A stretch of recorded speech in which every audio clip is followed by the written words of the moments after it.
Bakas pa sa alaala ni na Tatay Jose at Nanay Leti ang takot nang minsang umabot sa kanilang mga bahay ang tubig mula sa Aringay River. Mataas. Mataas yung may salaming na yon hanggang doon sa kaduluduluhan umabot ang tubig. So, alam mo kung saan kami nag-backwet, punta kami sa eskwelahan. Pag bumabagyo ma'am, talagang malakas itong ilog. Biglang bumulusok yung tubig. Ganon pa man, malaking biyaya pa rin para sa mga residente ang naturang ilog, lalo pat pinanggagalingan daw ito ng kanilang kabuhayan.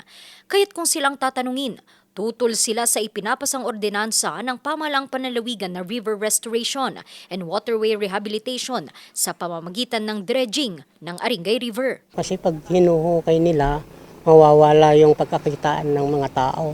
Masisira talaga pag hinuhukay. Baka mawala na yung kinukuha namin na bukay at saka tulya. Sa ordinansang patuloy pa ring pinag-aaralan ng pamahalaang panlalawigan, mga kinatawan ng Aringay LGU at ng iba pang mga apektadong bayan, nakasaad na magbibigay daan ito para mas mapaganda at maprotektahan ang mga ilog. Magkakaroon din daw ng mga tree planting activities at daan din ito para sa mga proyektong panlaban sa baha.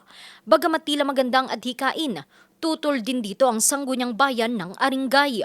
Sa ilalim ng Resolution No. 2026-152, isinaad nila ang pagnanais na mas mapag-aralan pa ang naturang plano bago ito ipatupad. Tulad na lamang ng epekto nito sa kabuhayan, komunidad, kalikasan at iba pa. Dapat basta siguro may ma-provide nila yung complete na explanation sa amin na talagang maganda yung gagawin nila. Siguro okay lang. Basta huwag lang masira naman yung naming integrated ecotourism and coastal management program lang. Bukod sa makakaapekto ito sa kanilang isinusulong na programa, posibleng magdulot din ito ng mas matinding sakuna at problema. Last 1970s or ganyan, nag-dredge na dito at nasira yung beachfront ng barangays dito, Samara, Santa Lucia. Na-affected yung mga livelihood ng mga tao.